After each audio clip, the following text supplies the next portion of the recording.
अब दावा था सरकार का, इस राज्य सरकार का, कि हमारे पास बिजली सरप्लस है, लेकिन सरप्लस बिजली है तो फिर ये लोड शेडिंग कहां से सवाल पैदा हो गया।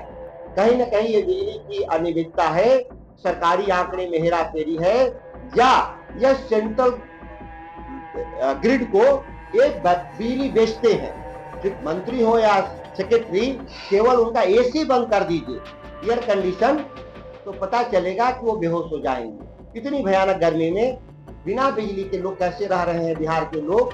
बड़े क्षेत्रों में नहीं बिजली, यह दुखद है। तो भूमिगत जल है वह भी रिचार्ज होता है। तो जो लगे हैं पंप, बोरवेल लगे हैं गांव में, या जो आपको लगे हुए हैं पंप सेट या हैंड पंप जिसको बोलते हैं, हैंड पंप को भी पानी मिलने लगता है अगर नहरों में नदियों में पानी आने से। इस तरह से देखा जाए तो पीने का भी पानी संकट पैदा हुआ, खेती का भी संकट पैदा हुआ, और पर्यावरण का भी नुकसान हुआ। जितने पेड़ पौधे हैं गांव देहात में वो सूख रहे हैं पानी के अभाव में। आज जिला का पटवन, बिहार का जो चावल का कटोरा, धान का कटोरा कहते हैं, सोन का इलाका में पानी विहंद और बाण सागर में रहते हुए एक पन्ने का एक चिट्ठी बिहार सरकार के द्वारा नहीं निर्गत करने के चलते वह पानी मुझे नहीं मिला। और बिहार के किसानों का जो बिजड़ा डालने का टाइम है 25 मई। नमस्कार, मैं प्रशांत और आप देख रहे हैं द एटी न्यूज। देखिए, बक्सर के नवनिर्वाचित सांसद सुधाकर सिंह ने एक संवाददाता सम्मेलन का आयोजन किया। इस संवाददाता सम्मेलन में नीतीश कुमार के सरकार के ऊपर बिजली पानी की समस्या को लेकर जमकर हमला बोला। सुधाकर सिंह ने कहा है कि पटवन के लिए जो पानी छोड़ा जाता था 25 मई को, वो नहीं छोड़ा गया, तो नीतीश कुमार की सरकार ने 1 जून को छोड़ने की बात कही। लेकिन उसके बाद आज 13 जून हो गया है, लेकिन आज तक पटवन का पानी नहीं छोड़ा गया। पूरे मामले को लेकर किस प्रकार से नीतीश कुमार की सरकार पर आरोप लगा रहे हैं सुधाकर सिंह, सुनिए। संवाददाता सम्मेलन की शुरुआत सर्वप्रथम की पूरे बिहार एवं बक्सर लोकसभा सहित सभी मतदाता बंधुओं को मैं अभिनंदन और स्वागत के साथ शुरू कर रहा हूं। साथियों, बिहार सहित देश का लोकसभा चुनाव संपन्न हो चुका। पिछले 4 महीने से जनमानस की समस्याओं पर विषय रखने का अवसर बिहार के राजनेताओं को, राजनीतिक दलों को अवसर नहीं मिला। बहुत दुखद विषय है। जिस मुद्दे के आधार पर हम आप सभी साथियों को आज बुलाए हैं, पूरे बिहार में बिजली का हाहाकार है। किसानों को खेत में पटवन के लिए नहरों में पानी की व्यवस्था नहीं। 50-60% गांव में पीने की पानी की व्यवस्था नहीं। इस विषम परिस्थिति में बिहार की जो सरकार है वो जश्न मनाने के मूड में अभी भी पड़ी हुई है, जिसके चलते पूरे बिहार की खेती बर्बादी के कगार पर पहुंच चुका है। 1 जून को बिहार सरकार ने एक परिपत्र जारी किया कि 1 जून से बिहार के किसानों को नहरों में पानी दिया जाएगा, जबकि पहले का जो रोस्टर था वह 25 मई को ही नहरों में पानी छोड़ दिया जाता था। यह दुखद विषय है कि 1 जून जो सरकार ने मुकर्रर किया था तारीख कि पूरे बिहार के नहरों में हम पानी छोड़ देंगे, आज 13 जून जब मैं आपके सामने बैठा हूं, बिहार के किसी भी नहरों में पानी इन लोगों ने छोड़ने का काम नहीं किया। यहां तक कि उसका एक नियम है कि जो रिजर्वायर है, जहां से पानी रिजर्व रहता है नहरों में छोड़ने के लिए, वहां एक रिक्वेजिशन लेटर बिहार सरकार की तरफ से, सिंचाई विभाग की तरफ से जाता है कि हमको इतना पानी की आवश्यकता है, और उस हिसाब से उस रिजर्वायर से पानी छूटता है। लेकिन दुखद है, कल शाम तक पूरे बिहार में शायद ही किसी रिजर्वायर से पत्र जारी किया गया हो।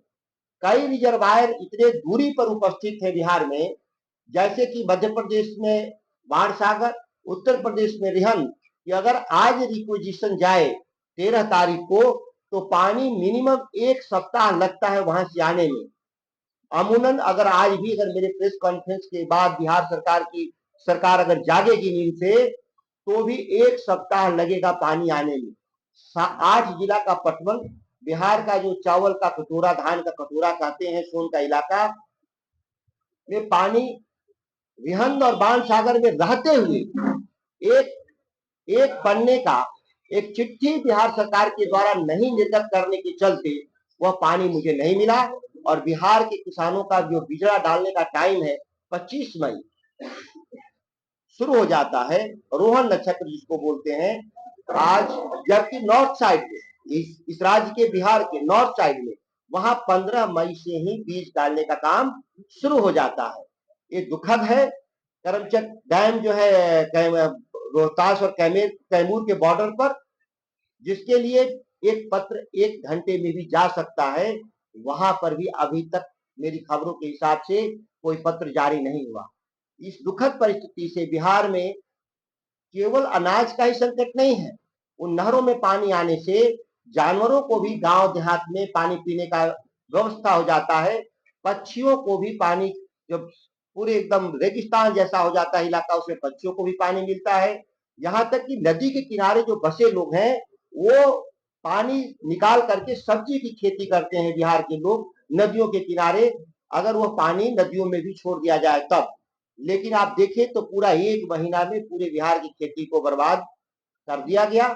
जो सरकार में बैठे लोग हैं, जो यहाँ के मंत्री और मुख्यमंत्री हैं, जिनको बिहार के किसानों की कोई भी चिंता नहीं है।